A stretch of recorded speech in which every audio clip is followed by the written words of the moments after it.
We are live.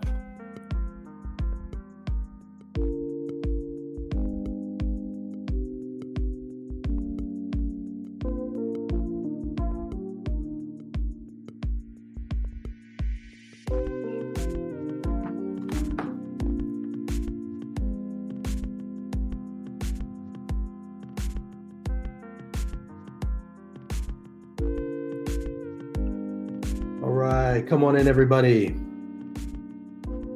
Welcome back to the Tennessee Holler. tnholler.com is where you can find us, at the TN Holler on Twitter and Facebook.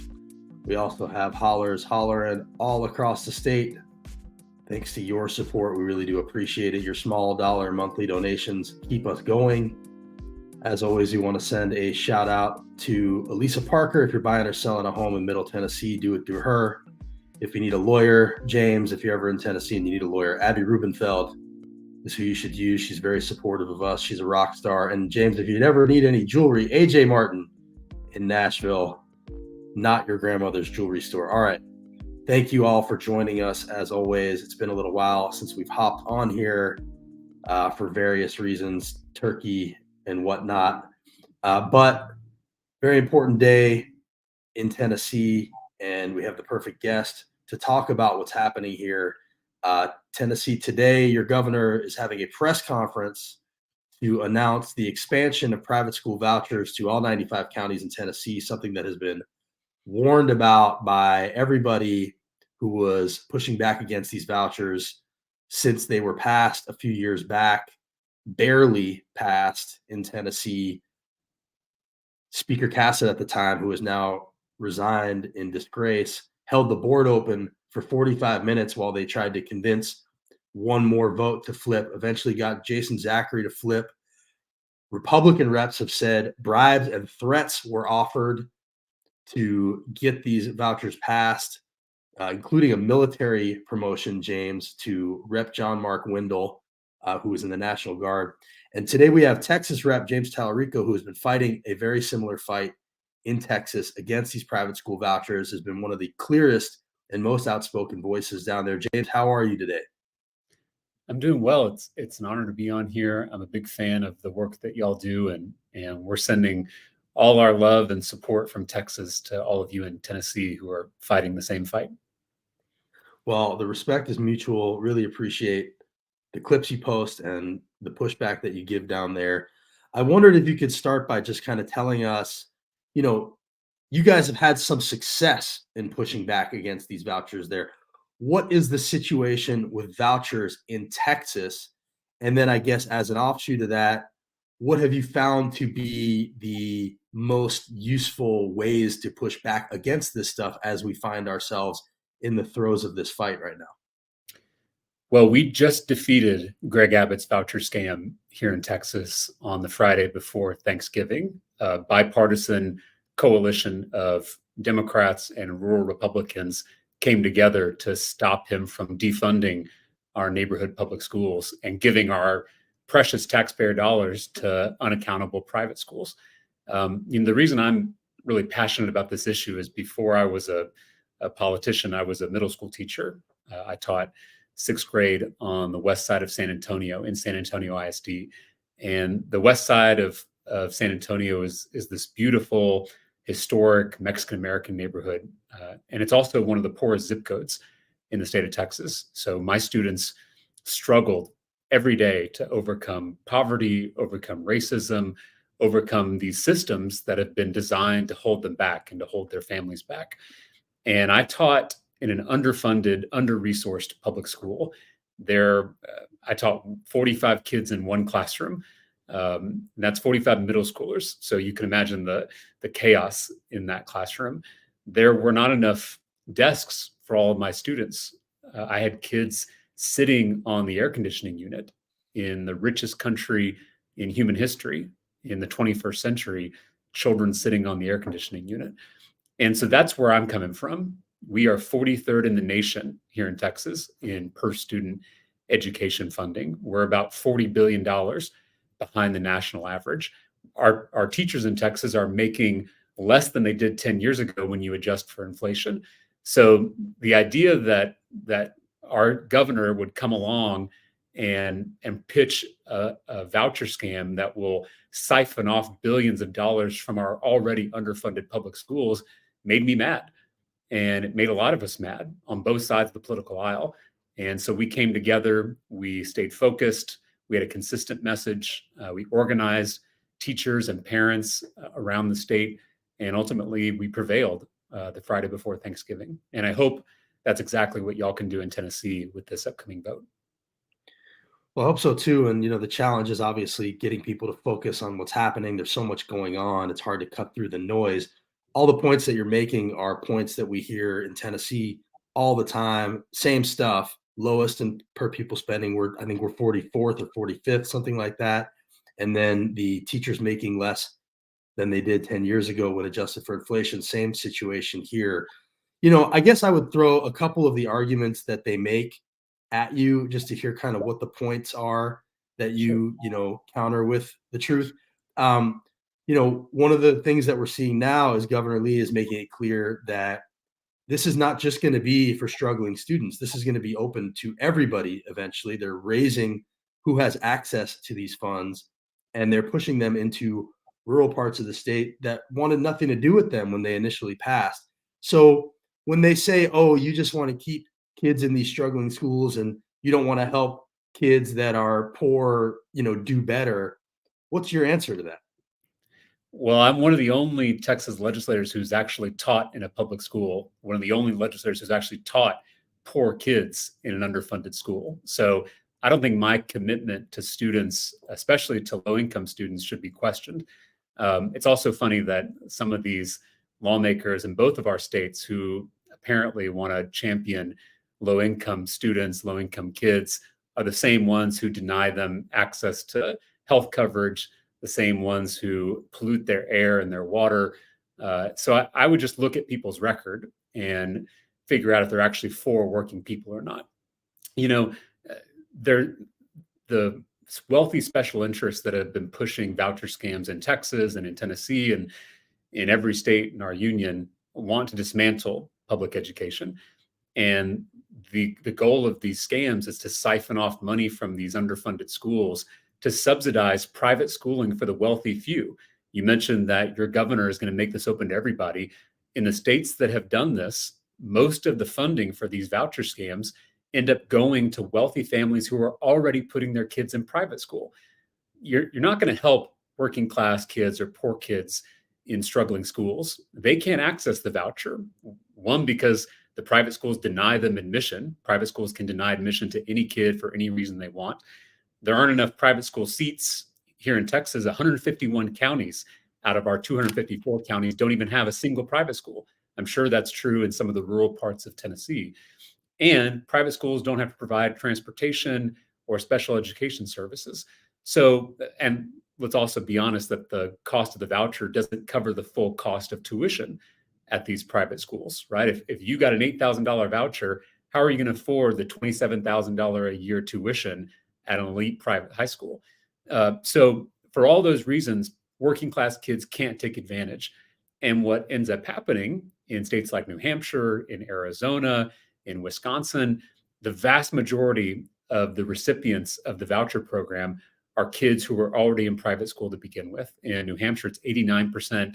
In Arizona, it's 75%. In Wisconsin, it's 76%. So what we're doing is transferring wealth from the bottom to the top. We're taking money out of struggling, underfunded schools that are meant for everybody to subsidize the private schooling of the wealthy few. And I think when we characterize this as welfare for the wealthy, suddenly we open up our coalition to not just Democrats, but also to Republicans and independents who don't want their tax dollars going to pay for some rich parents' private schooling. That's the message that we've used here in Texas. When you expose bad policy and you expose how it hurts working people, you can win. I think that's really well said and very clear, subsidizing for the wealthy. And we've also seen, you mentioned Arizona. In Arizona, when they had these vouchers, one of the first things that happened was the private schools raised their tuition. Right. So, they didn't want the money just to go to the people. They wanted it to come to them. So they said, oh, you guys are getting coupons now to come to our schools. we're just going to go ahead and raise the cost. So it's like you said, it's not helping the people that they're claiming it helps. And that's a disingenuous thing that they're saying. One of the things that I wanted to ask you about, obviously you mentioned the obscene wealth behind all of this and the corporate and wealthy interests that are pushing this stuff. It is a money grab for sure. I also believe that it is a way of subsidizing Christian nationalism. Governor Lee is a very, ideologically driven guy. Betsy DeVos was here helping him push the vouchers when they initially passed. And she is on record saying that her goal with education policy is to advance God's kingdom. I'm wondering, do you have any thoughts on, whether or not you think it is just financially driven, religiously driven, if it's a combination of all of that? Do you have any thoughts on that? Well, my granddad was a Baptist preacher. I've grown up in the same church my entire life. I'm now a student in a Presbyterian seminary studying to become a minister myself. So my faith is the most important thing in my life, and it's why I'm in public service. So I just want to tell Betsy DeVos that God's kingdom belongs to the poor and to the meek and to the vulnerable. If you read scripture, if you read the gospels, there is nothing Christian about taking money from poor kids to give it to rich kids.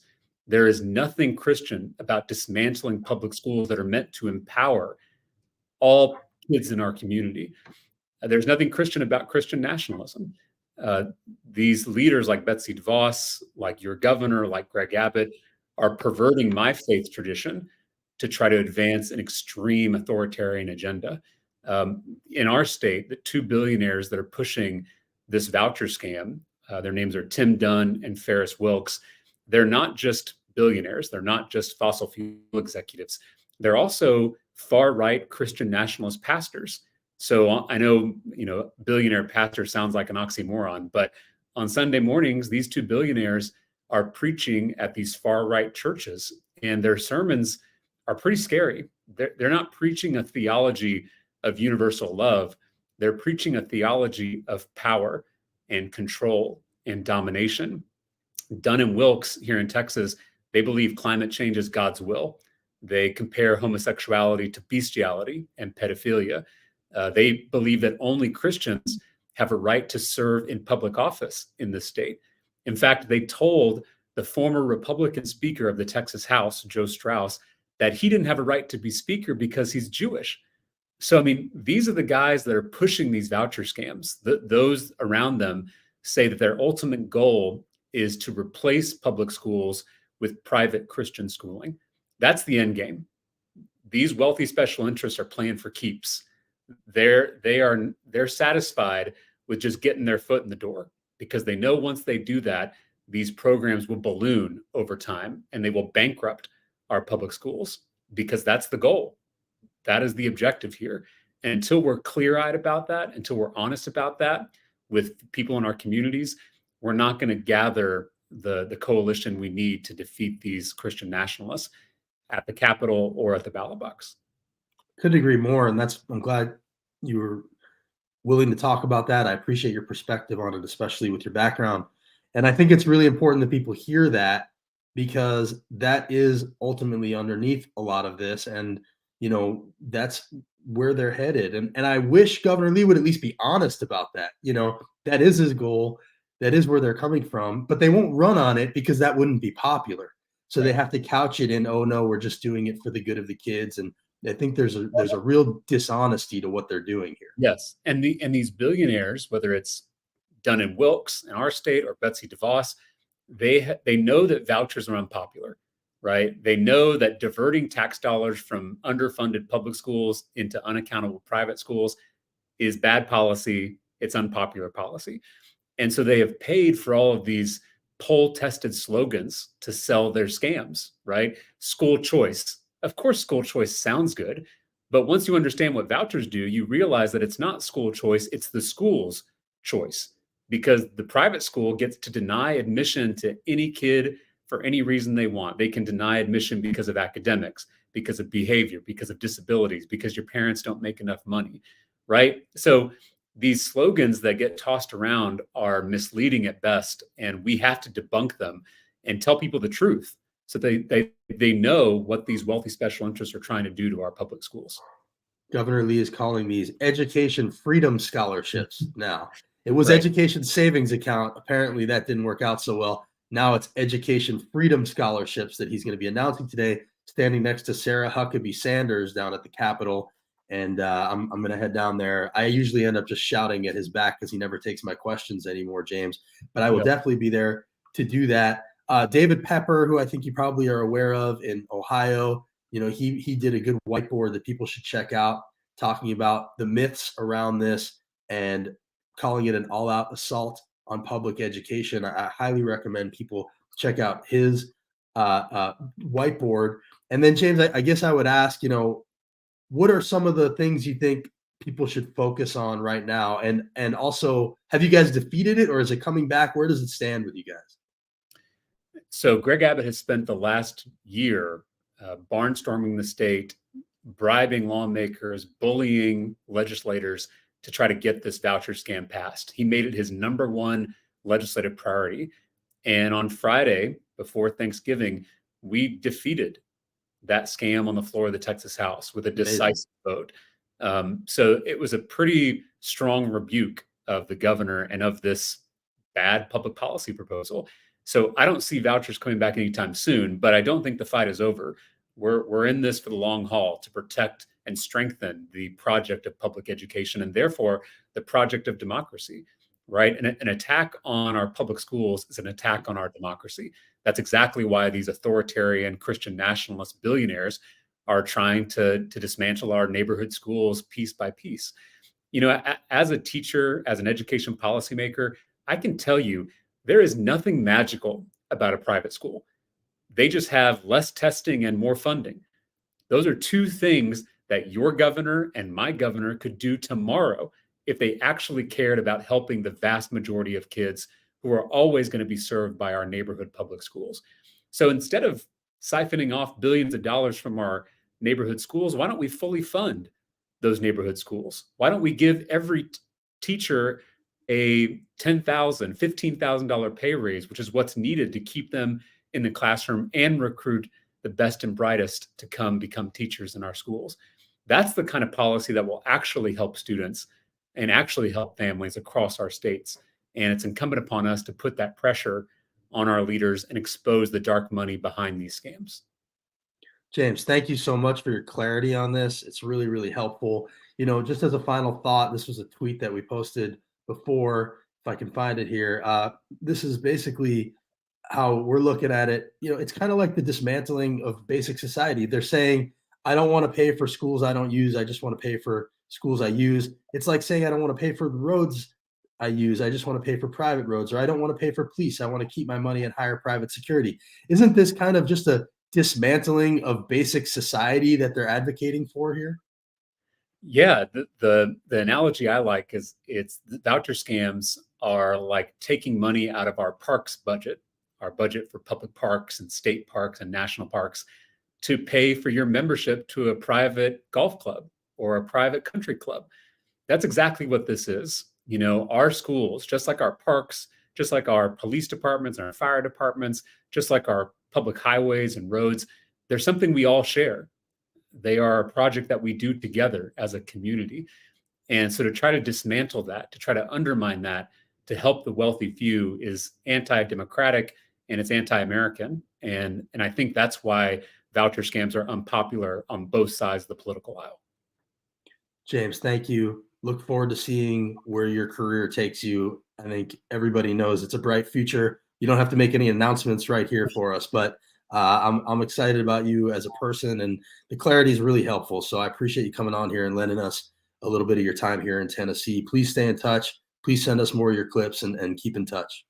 Thank you. And y'all have inspired us here in Texas many times, especially recently. And I hope we've done the same on this voucher fight because our two states are in this together. Keep an eye on us, man. Will do. Thank you. All right. Take care. That's Representative James Talarico, a really important voice in this voucher fight and other stuff. You should be following him at James Talarico on Twitter. Before I let you guys go, I just want to show you one clip. This was Rep. Calfee, who, after the vouchers passed, was talking about a bill that Rep.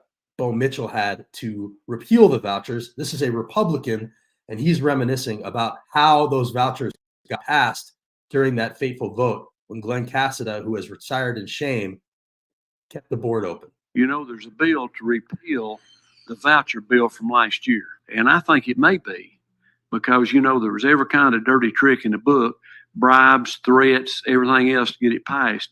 And I tell you what, a lot of people that voted for it are really catching it from our people back home because the people out in the districts don't want this. I've never had but one person ask me to support a voucher bill, and her story never added up, mistaken about what she thought it would do. I've never had anybody else in my district, so that's the reason I voted no. So that was Rep. Calfee. He's a Republican talking about how those vouchers got passed back when they did during that fateful vote that a lot of people are probably forgetting about now. The FBI went and looked into Cassida. There's still an FBI ongoing thing with Cassida that a lot of people think had something to do with the way the vouchers were passed. John Mark Windle said that military promotions were offered to him. There's a lot of shadiness around here. And so this is not about the kids. This is not about helping the kids, as Rep. Talarico just told you very eloquently. This is about nefariousness, greed, ideology.